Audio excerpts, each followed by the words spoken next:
코스피가 8,400선까지 밀리자 지금 가장 위험한 말이 나옵니다. 이제 바닥까지 하락한 건 아닌가? 지금 물 타면 평단 낮추고 반등 때 빨리 빠져나오겠지? 그런데 이 생각 하나 때문에 계좌가 더 무너질 수 있습니다. 진짜 위험한 건 코스피가 빠졌다는 사실 자체가 아닙니다. 빠졌다는 이유만으로 바닥이라고 믿는 겁니다. 6월 26일 코스피는 8,411.21로 마감했습니다. 하루 만에 519.09포인트가 빠졌고 등락률은 마이너스 5.81%였습니다. 장중에는 매도 사이드카와 서킷 브레이커까지 발동됐습니다. 이 숫자가 말하는 건 이제 바닥입니다가 아닙니다. 시장이 그만큼 세게 흔들렸다는 뜻입니다. 그러니까 오늘은 코스피가 오른다 내린다를 맞히는 영상이 아닙니다. 오늘은 예측이 아니라 순서를 잡겠습니다. 급락장에서는 가격보다 순서가 중요합니다. 지수선이 먼저고 그 다음이 수급이고 마지막이 내 종목입니다. 물타기 전에 딱 세 가지만 보면 됩니다. 첫째, 지수가 버티는지, 둘째, 큰돈이 돌아오는지, 셋째, 내 종목이 따라올 종목인지 이 순서로 보면 지금 물타기를 해야 할지 멈춰야 할지 훨씬 선명해집니다. 구독을 꾹 눌러주세요. 좋아요도 부탁해요. 알림 설정은 필름 설정은 필수! 첫 번째 실수입니다. 많이 빠졌으니 이제 바닥이라고 단정하는 겁니다. 이게 급락장에서 가장 흔한 착각입니다. 급락은 바닥이 아닙니다. 물타기는 손실난 종목을 더 사서 평균 매입가를 낮추는 행동입니다. 말만 들으면 좋아 보입니다. 평단이 내려가니까 내가 덜 손해보는 것처럼 느껴집니다. 그런데 여기서 많이 틀립니다. 평균가는 내려갑니다. 하지만 동시에 내가 넣은 돈도 더 많아지는데요. 방향이 맞으면 회복이 빨라질 수 있습니다. 하지만 방향이 틀리면 손실도 더 커집니다. 쉽게 말하면 이러한 내용인데요. 기울어진 배에 물이 차고 있는데 짐을 더 싣는 겁니다. 배가 다시 균형을 잡으면 다행이지만 배가 더 기울어지면 그때는 빠져나오기 훨씬 어려워집니다. 그래서 첫 번째 질문은 간단합니다. 많이 빠졌나가 아닙니다. 8,400선을 지키고 있나입니다. 8,400선은 매수 신호가 아닙니다. 확인 기준선입니다. 하루 반등이 나왔다고 해서 바닥이 확인된 건 아닙니다. 반등은 나올 수 있지만 8,400선 아래로 다시 밀리면 그건 회복이 아니라 다시 흔들리는 신호일 수 있습니다. 그래서 첫 번째 확인은 8,400선 방어입니다. 네이버 증권이나 증권사 앱에서 코스피 지수를 먼저 보세요. 숫자가 어렵다면 딱 하나만 보면 됩니다. 8,400선을 지키고 있는지 다시 깨지고 있는지 이걸 먼저 봐야 바닥 착각을 줄일 수 있습니다. 두 번째 실수입니다. 개인이 많이 샀으니까 기회라고 착각할 수 있는데요. 급락장에서 개인이 많이 샀다면 정말 저가 매수 기회가 맞을까요? 여기서 반대로 봐야 하는데 질문을 바꿔야 합니다. 사람들이 많이 사고 있나가 아니고 큰돈이 다시 들어오고 있나입니다. 여기서 개인 투자자들이 많이 착각합니다. 많이 샀다는 사실보다 먼저 봐야 할 게 있습니다. 큰돈의 매도가 멈췄는지입니다. 이러한 내용은 숫자보다 방향이 중요합니다. 최근 수급을 보면 이 착각이 왜 위험한지 보입니다. 6월 18일부터 24일까지 코스피 시장에서 외국인은 10조 4,838억 원을 순매도했습니다. 기관 역시 4조 2,557억 원을 순매도했습니다. 반대로 개인은 14조 6,050억 원을 순매수했습니다. 이 숫자가 보여주는 건 간단합니다. 개인은 받았고 외국인과 기관은 팔았습니다. 여기서 중요한 건 개인이 샀다가 아닙니다. 외국인과 기관의 매도가 멈췄는지입니다. 수급은 쉽게 말해 돈의 흐름입니다. 물이 들어오면 시장이 버틸 수 있습니다. 그런데 배수구가 더 크게 열려 있으면 물이 들어와도 다시 빠집니다. 외국인과 기관 매도가 이어지는 구간에서는 하루 반등이 나와도 다시 흔들릴 수 있습니다.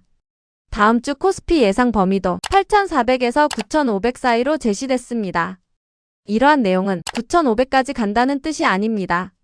8,400선을 지키느냐, 다시 흔들리느냐를 같이 봐야 한다는 뜻입니다. 상승 요인도 있는데요. 반도체 실적을 기대할 수 있기 때문입니다. 하지만 동시에 변동성이 커진 구간이라는 분석도 있습니다. 그러니까 결론은 이겁니다. 무조건 더 빠진다는 뜻도 아니고 무조건 반등한다는 뜻도 아닙니다. 수급을 확인하지 않은 물타기가 위험하다는 뜻입니다. 그래서 두 번째 행동은 이것입니다. 수급을 먼저 보세요. KRX나 증권사 앱에서 외국인과 기관 수급을 먼저 보세요. 숫자가 어렵다면 딱 하나만 보면 됩니다. 계속 파는지 다시 사는지 이 방향만 확인해봐도 무계획적인 물타기를 줄일 수 있습니다. 정확히 보려면 KRX 정보 데이터 시스템에 들어갑니다. 경로는 이렇게 잡으면 됩니다. KRX 정보 데이터 시스템 사이트에서 통계 메뉴에서 기본 통계 메뉴 선택, 주식 메뉴에서 거래 실적 하위 메뉴 선택, 그리고 투자자별 거래 실적 메뉴를 클릭하여 내용을 확인합니다. 여기서 외국인과 기관이 계속 팔고 있는지 다시 사기 시작하는지 확인해야 합니다. 이러한 내용을 확인하지 않고 물타기하는 것은 돈의 흐름을 이해하지 못하면서 배에 짐을 더 싣는 것과 같습니다. 세 번째 실수입니다. 코스피가 반등하면 내 종목도 같이 오를 거라고 믿는 겁니다.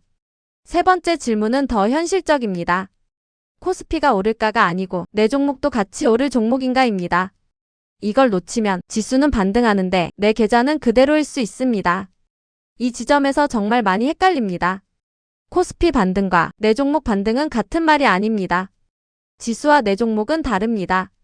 지수는 오르는데 내 종목은 그대로인 경험 한 번쯤 있으셨을 겁니다. 왜 그럴까요? 시장에서 돈은 모든 종목에 똑같이 들어가지 않습니다. 몰리는 업종이 있는 반면에 소외되는 업종이 있습니다. 다음 주 전망에서 반도체 실적 기대가 상승 요인으로 언급됐다고 해서 모든 종목이 똑같이 오르는 건 아닙니다. NH투자증권은 마이크론 실적 호조로 국내 반도체 업종의 2분기 실적 기대감이 높아지고 있다고 봤습니다. 또 삼성전자와 SK하이닉스 그리고 두 기업의 지분을 보유한 종목들로 수급이 쏠리는 흐름을 언급했습니다. 여기서 봐야 할 건 내 종목의 위치입니다. 주도주는 시장이 반등할 때 앞에서 끌고 가는 종목이나 업종입니다. 줄다리기로 치면 맨 앞에서 힘을 쓰는 사람입니다. 문제는 내가 보유한 종목이 그 앞줄에 위치하느냐인데요. 지수는 반등하는데 내 종목은 뒤에 서 있을 수 있습니다. 반대로 지수가 흔들려도 특정 업종만 강할 수 있습니다. 그래서 세 번째 확인은 내 종목들이 주도하는 흐름에 있는지입니다. 증권사 앱에서 보유 종목을 검색하세요. 그리고 세 가지를 확인합니다. 투자자별 수급과 거래원과 마지막으로 업종 흐름인데요. 내 종목에 외국인이나 기관 매수가 들어오는지 같은 업종 안에서 상대적으로 강한 종목인지 이걸 봐야 합니다. 코스피가 반등한다고 내 계좌가 자동으로 회복되는 건 아닙니다. 내가 가진 종목들이 돈이 들어오는 쪽에 있어야 합니다. 주도주를 확인하세요. 오늘 딱 한 문장만 기억하면 되는데요. 급락장에서 중요한 건 바닥을 맞히는 게 아닙니다. 물타기 전에 기준을 확인하는 겁니다. 오늘 체크해야 하는 내용은 간단합니다. 첫째 지수, 둘째 수급, 셋째 내 종목. 이 세 가지를 보기 전에는 물타기를 서두르지 마세요. 어려우면 네이버 증권에서 먼저 봐도 됩니다. 정확히 보려면 KRX 정보 데이터 시스템에서 확인하세요. KRX에서는 전체 지수 시세와 투자자별 거래 실적을 보면 됩니다. 그리고 증권사 앱에서는 내 보유 종목의 투자자별 수급과 업종 흐름을 확인하세요. 마지막으로 매수 버튼 누르기 전에 메모장에 네 줄만 적어보세요. 내 손실률, 추가 매수 기준, 손절 기준, 남은 현금 비중, 여기까지가 매수 전 확인할 네 가지입니다. 이 네 줄을 적지 못했다면 지금은 물타기를 서두를 때가 아닙니다. 먼저 기준부터 세워야 하는데요. 이유는 기준 없는 물타기는 위험하기 때문입니다. 바닥은 지나고 나서야 보입니다. 하지만 내 기준은 지금 세울 수 있습니다. 이번 영상은 여기까지입니다. 영상이 도움되셨다면 구독, 좋아요, 알림 설정까지 부탁드립니다.